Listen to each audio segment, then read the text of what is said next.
Welcome back to Under Oath. Today I have actor Luke Mitchell. Luke, can you hear me? I can. I have tracked your career from like early on. I'm not talking like the soap opera days, but I mean Agents of Shield, a lot of other things. And I love how your career you seem to go from show to show to show to show, and it just seems not to stop. How did you actually wind up on Chicago Med? Well, thank you very much. First and foremost, it's very kind. I was in Australia. I'm Australian, as I'm sure you know. At the end of 2023, and that was kind of a difficult year because of the writers' strike. And one of the first auditions I got at the end of the writers' strike was for Chicago Med. And so I was in Adelaide. My wife was working on a movie there, and I was just on holidays. And I got this audition, and I had to do a Zoom audition at, I think it was 7 a.m. local time. So I made sure I got up at 5 a.m. and went for a run and had my coffee. I think I had about 3 coffees by 7 a.m.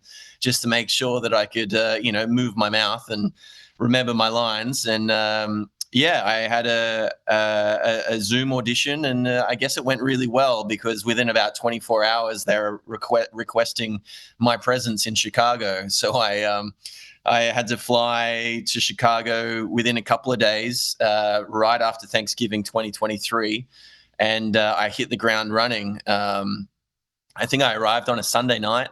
And by Monday, I had shoulder length hair as well. I'd had a haircut, a table read. I'd met the entire cast. I'd had 2 hours of medical training, and then we had a cast dinner. And then I was shooting. I was the first scene up of the new season the next morning. So my head was spinning, needless to say. But I will also say that I felt so welcome from the very first moment, which was really lovely because I wasn't sure what to expect. When you come onto a show that's been going for so long, you might anticipate a couple of egos perhaps, or, you just never know what you might encounter in this business. And every single person has made me feel so welcome from the very first day. And it feels very special. I can't imagine that conversation with your wife. You're going, I did this Zoom interview and I think I got it. And I'm flying to Chicago tomorrow. I mean, Yeah. I know she's supportive, but she's going, how long are you going to be in Chicago for? I mean, is that even a conversation?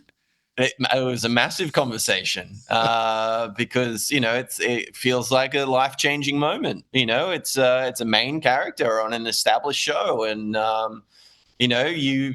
all things going well, you could be there for a while. And I'm now into my 3rd season on the show, and so we've moved to Chicago. We live in Chicago. My son was born in Chicago. I've got almost 1-year-old son now, so some pretty big life changes. Wow. I can't even imagine, because the old days before COVID, I mean, there was no Zoom, there was no auditions this way. You had to send a tape in or you had to go in front of people. I mean, how unusual is it for you to just do interviews, just do auditions like that now? Just go, okay, I guess we're doing this into a computer now? Yeah, it's different. It's not necessarily my favorite thing, but I think it's probably it's easier for, I don't know, the system, and it certainly makes things more accessible, which is great. So I'm obviously, a benefactor of that, beneficiary of that. I don't know. It is strange. If I had my preference of whether I wanted to audition in the room versus, on tape or on Zoom, I think it depends on the role. I think sometimes there are benefits to going in the room and to, having the appropriate level of nerves and feeling the energy of the room. But then again, sometimes it's beneficial to do it on tape. On Zoom is a different thing. It is tricky. It's you have the nerves, but then again, it's more technical. Everything, your focus is right here. It's an interesting moment in time that we're in, but I don't think we're going backwards. Now, you said I had 2 hours of medical training. to learn how to basically, I don't want to say the word fake it. But I mean, you go in there. I mean, is that first scene you're in the operating room, or or is it more like a relationship scene? I think they let me off pretty lightly. I think my first scene was something fairly basic, but you're still nervous because you don't want to mess it up. But thankfully, we have these amazing medical consultants that are real life doctors and nurses that dedicate their time to being on set with us, to making sure that we're saying things the right way and doing things the right way, and that's extremely helpful. And that's an ongoing learning process. So while the initial 2 hours of medical training was the broad strokes, depending on the scene that's required, we get ongoing coaching, which is great. One of the things I struggle with the most, which is hilarious, is just the putting on of the gloves. Because, in real life, if you're a doctor, I guess, you put the gloves on and there's no real pressure. But when you're filming, you got to do that as quickly as possible. Yeah. And also, it's very noisy to put on the gloves. And so there's kind of an ongoing joke on the set about, whether you have to put the gloves on during the scene or whether you can be preloaded, because so often we have to cut and go again because the glove breaks or it's taking too long to put the gloves on. And, for something that seems so simple is actually quite difficult. Now, I also write comic books. I do stand up, but when I write comic books, the worst thing that happens is people come to me and they go, "Well, that really wouldn't happen." Now, you played this doctor for, a couple of years now. Does anybody ever, I'm sure you get those things that they wouldn't do it like that. We would never do it like that. And you're like, listen, I just do what they tell me to do. Yeah, yeah. Look, I think at the end of the day, you just have to remember that it's a TV show. Where we want to make it as realistic as possible, but we're also squeezing as much drama out of it as possible, and whilst also trying to get creative and come up with really interesting storylines. This is season 11.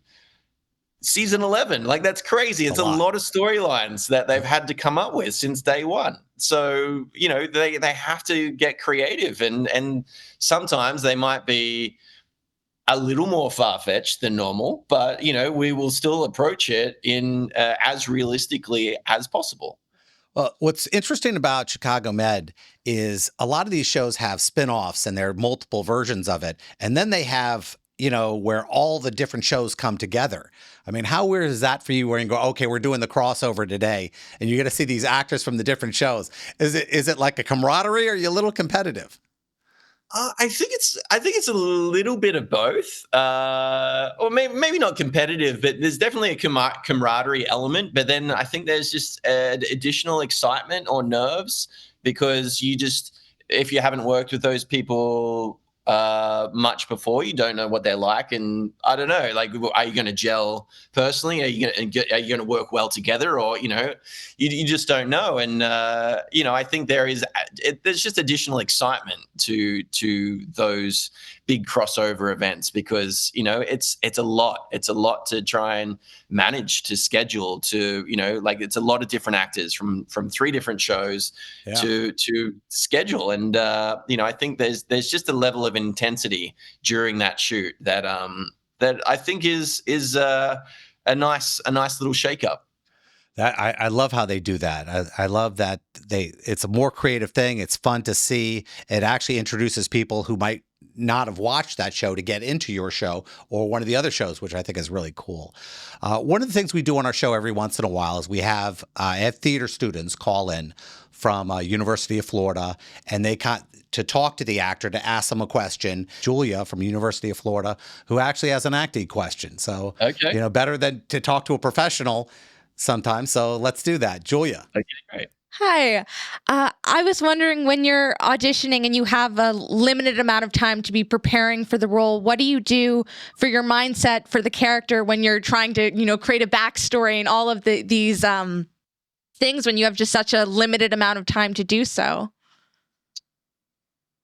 Good question. Look, I think at the end of the day, when it's a really short turnaround, I rely on my instincts as much as possible. I if I have the time to put into the backstory, great. But if I don't, for me, it's not the priority within a short turnaround. The priority is understanding the scene that I'm doing, understanding and knowing the dialogue as well as possible.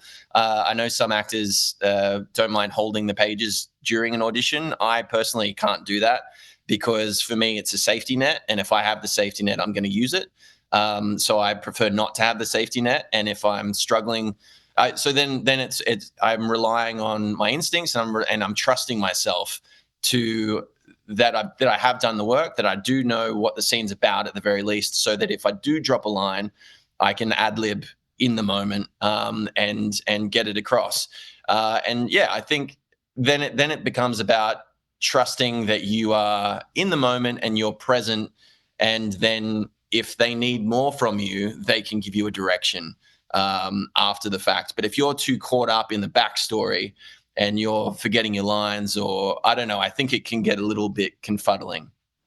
One thing I love about actors like you is you got the crash course. You soap operas first, where the amount of dialogue you have is just ridiculous. And, you did a couple, and I'm just so amazed. I mean, how does the level of dialogue you have to prepare, I mean, how do you even try to even accomplish all that? You just have to do it. And so I think it's hardest when you haven't done it before, because you don't know that you can do it. But then once you have done it, you know that you can do it, and therefore you can trust yourself. But it's just leaping and the net will appear. I think there was one day that I had to shoot 10 or 12 scenes in a single day, which is just crazy. And I think what it taught me was to just throw it away. Do the work, but throw it away. Don't have any expectations. And I think that was difficult in the early days because I felt like I needed to prove myself as an actor, and therefore I really wanted to get it right. So I came really prepared. I knew my lines inside out and back to front, but I also had an expectation of the way the scene was going to be blocked as well, based on the way the scene was written. And 99% of the time, the director would be like, right, so you're going to be doing this and you're going to be doing that. I'm like, whoa, I thought, and then, that kind of changes the way that you prepared. And so then I learned that you're wasting your time, and you do need to learn to trust yourself so that you can be in the moment and make those minor adjustments on the fly. Now, you live in Chicago now, and when you have that open time, when you're not shooting wraps for the season, do you ever go, you know what, there's some serious theater in town that I could actually do something in? I mean, is that something that you'd go, could I put my toe into that pool? Totally. I would love that. I think for me, it's just about schedule and timing. I don't, as I think I mentioned before, I'm a new father, so downtime is incredibly important for me at the moment. My son is just growing at the rate of knots, and I don't want to miss a moment. And so when I do have time out of work, I really try to limit anything extracurricular. So, at this point in time, I won't be looking for something in the hiatus, but, I am definitely open to doing theater, and Chicago is a great theater city. Now, you were on a Marvel show. In fact, it is a Marvel show. They've accepted that it's a Marvel show now, Agents of S.H.I.E.L.D. And there's a huge fan base that Marvel has. I mean, whether it be Comic-Con or other conventions. I mean, how humbling was that when you do your first convention, you're sitting there and people are just, they're all over you. I can't even imagine what that's like. It's so scary. It's so scary. I did San Diego Comic-Con in 2016, I think, 2015 or 2016, and it was just insane. The fans that come to those events, I think we're in the biggest auditorium, Hall H. being invited on stage. There's thousands of people hanging on your every word, and so you feel the pressure to be interesting and articulate, and I don't know, you want to make the most of their time, because it's just the most passionate audience, which it's such a lovely environment to be a part of, and really, really, truly humbling. Now, most of the work you've done so far has been pretty serious. Doctors, superheroes. What about comedy? Do you see comedy in your future where you go, I think I could handle a sitcom. I think I might have those chops. I would love to do some comedy. I don't know about a sitcom. I'd be open to it. I think if I was going to do a TV comedy, I think I'd probably lean towards a single camera comedy as opposed to a multicam. But I think it just depends on the project. It depends on the writing. Depends on